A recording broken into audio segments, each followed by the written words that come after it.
Happy Monday of week 9 of our at-home learning. I am back with part 15 of our Read Aloud Chasing Vermeer, written by Blue Balliett and edited by Brett Helquist.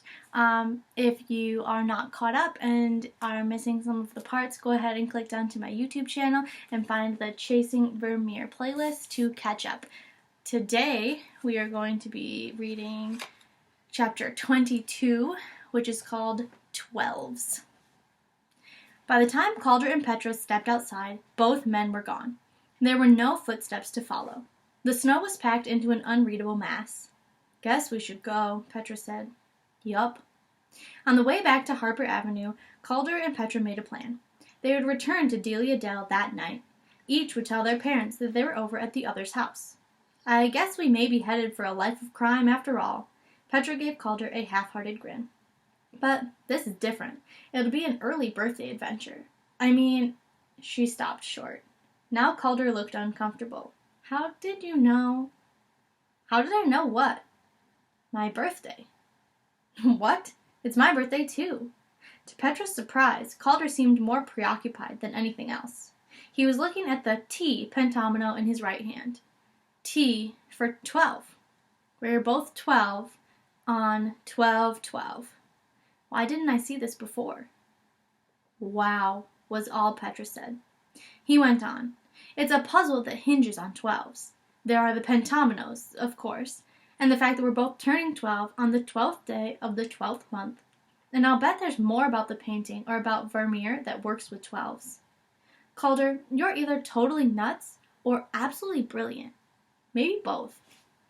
And we have just about 12 hours to figure this out. Think we can do it?" "I do." That evening, the kids were crouched behind a bush just under the first-floor windows of Delia Dell. It was 10 minutes to 7. The blue sky and white snow of the morning had deepened into an icy purple laced with black. "It's the post office man," whispered Calder. Sure enough, he was one of the last people to leave the building before the doors were locked.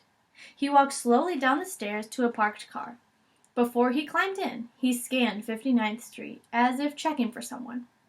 Calder and Petra got a good look at his face. As soon as his car was gone, Petra hopped out of the bush. Quick! They hurried around the building to the garbage area. The back door they had entered that morning was still propped open. They walked as fast as possible toward the dim opening and ducked inside. It felt like jumping into dark water. They could hear footsteps several rooms away, and someone whistling. Petra grabbed Calder's sleeve and pointed to a giant file cabinet. They crouched next to it, hardly daring to breathe. The footsteps came closer, quick and heavy, and there was a grunt as someone put down a metal trash can. Both could see a man moving around in the shadows. Another 2 steps and he was slamming the back door, locking it with a double bolt. He switched off the light from the next room, leaving them in darkness. The footsteps grew fainter. They waited until they heard another door shut. Petra pulled the flashlight out of her backpack. It went on and then off. She shook it vigorously, but nothing happened. She felt the darkness clamping down on them, and heard a noise like the ocean in her ears. The space around them started to shrink in an extremely unfriendly way. "Oh, great. Didn't you test it at home?" "Of course I did." To their relief, the light came back on. Petra kept it pointed toward the ceiling. Carrying the flashlight like a full glass of water, they walked carefully through the shadowy maze of halls and storage rooms. Nothing looked familiar. They must have taken a different turn. Calder was thinking to himself that spooky would be a mild word for this place. It made the basement in Gracie feel cozy. Both tried not to think about anything but the next step. The passageways felt endless. The flashlight went out once more, and this time stayed out. Holding on to each other, they groped their way around the next corner. A red exit sign glowed in the distance. "We did it." They made their way down the corridor and finally through the door. They found themselves standing in the big entrance hall. A high-backed choir bench in the center of the room towered above them. The moon had risen since they had been outside, and light came through the casement windows on the second-floor landing. A path of broken rectangles and rhombi spilled crazily down the stairs, coming to rest on the heads of the wooden monkeys at the base. "Maybe it's good the flashlight's out, in case someone is watching the building," Petra whispered. "I was thinking the same thing," Calder glanced toward the banquet room and library. Feeling small in the darkness, they walked through the entrance hall and up several steps to the next room. They headed under the arbor of plaster grapes and into the library. The room was cavernous and lonely at night. Outside, students wandering back to their dormitories were talking and laughing. Petra and Calder felt separated from everyday life by a chasm of responsibility. What had ever made them think they could do this? "Let's start over here and stay together," Petra said.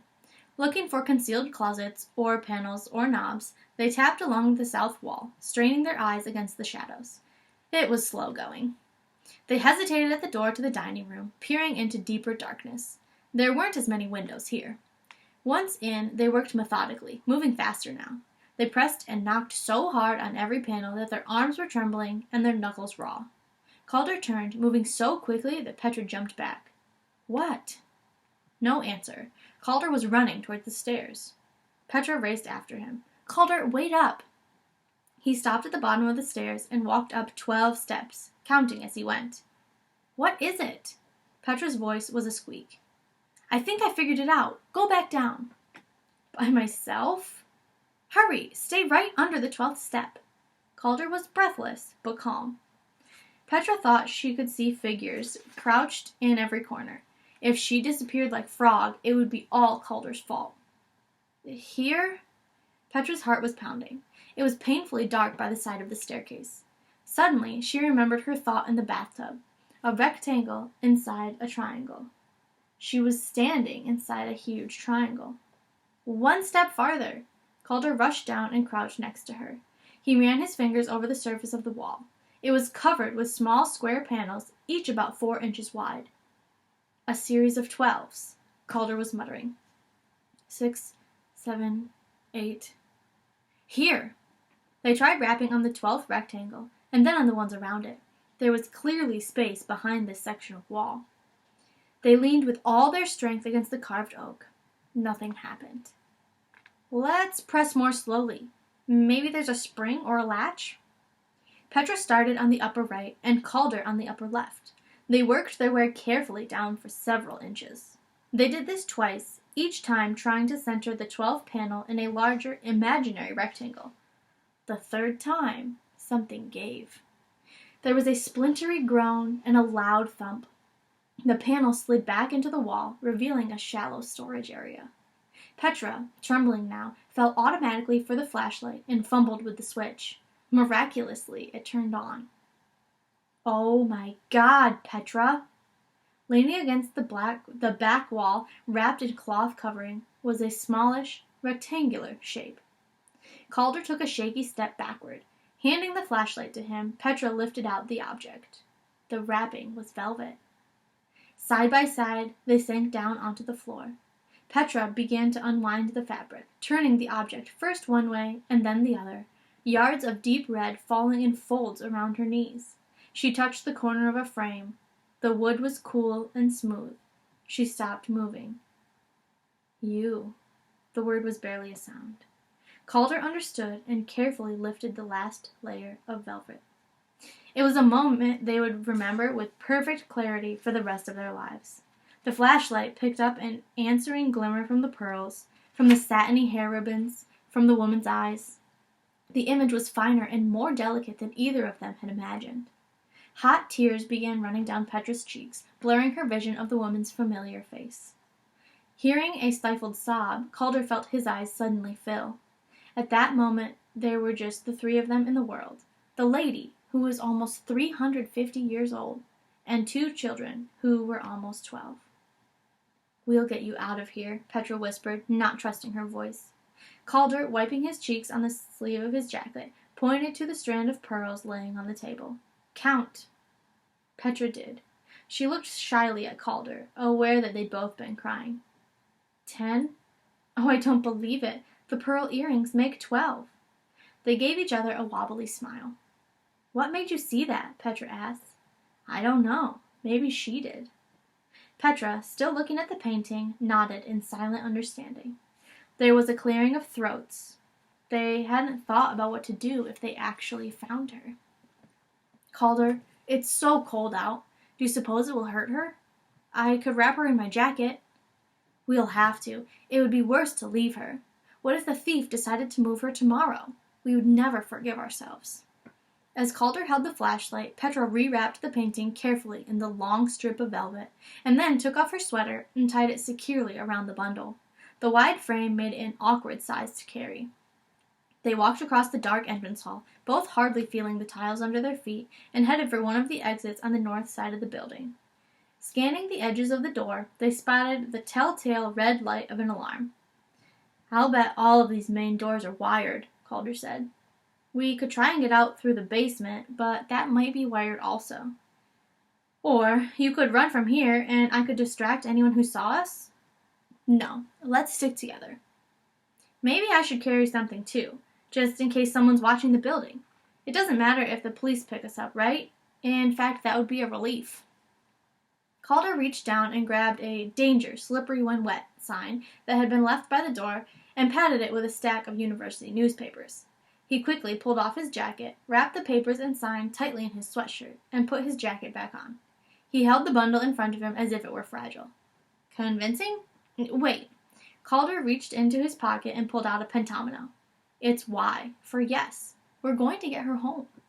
He tapped it gently on Petra's package. "Absolutely." Petra was smiling now. "Ready?" Both took a deep, shaky breath. "On our marks, get set, go." They opened the door and started running into the cold night air, the alarm screaming behind them. And that's where we're going to stop for today. They found the painting.